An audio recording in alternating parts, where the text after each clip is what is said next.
Donald Trump stands ready to knife U.S. democracy. A year ago, he called for terminating the Constitution.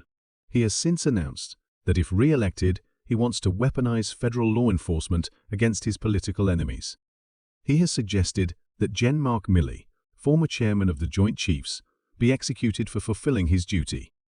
This is a man who reportedly kept a bound copy of Hitler's speeches at his bedside, very nearly managed to overturn an election, and certainly basked in the mayhem of the January 6 insurrection.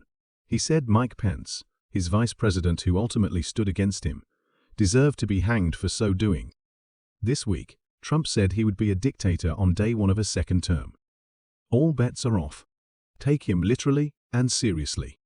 And The Atlantic report that Trump aims to make the executive branch his fiefdom, loyalty the primary if not only test. If he returns to power, the independence of the Justice Department and FBI will be things of the past. He is the most dangerous man ever to inhabit the Oval Office, Liz Cheney writes in her memoir. This is the story of when American democracy began to unravel, the former Congresswoman adds. It is the story of the men and women who fought to save it, and of the enablers and collaborators whose actions ensured the threat would grow and metastasize. Cheney, formerly the No. 3 House Republican, was vice chair of the House January 6 Committee. She has witnessed power wielded, not always wisely. Dick Cheney, her father, was George W. Bush's vice president and pushed the Iraq War. Before that, he was Secretary of Defense to Bush's father and, like his daughter, represented Wyoming in the House. Liz Cheney delivers a frightening narrative.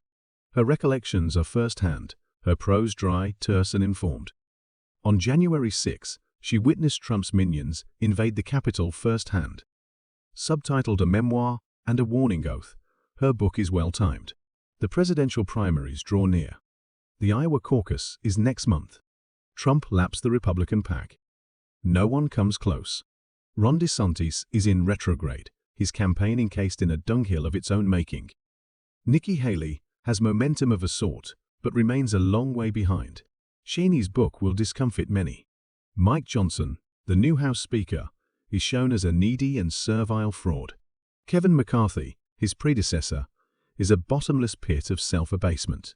Jim Jordan, the hard-right Judiciary Chair from Ohio, is ham-handed and insincere. Johnson misled colleagues about the authorship of a legal brief filed in support of Trump's efforts to overturn the election, as well as its contents and his own credentials. He played a game of bait and switch, Cheney says. Johnson, she writes, was neither the author of the brief nor a constitutional law expert, despite advising colleagues that he was. In reality, Johnson was dean of Judge Paul Pressler School of Law, a small Baptist institution that never opened its doors.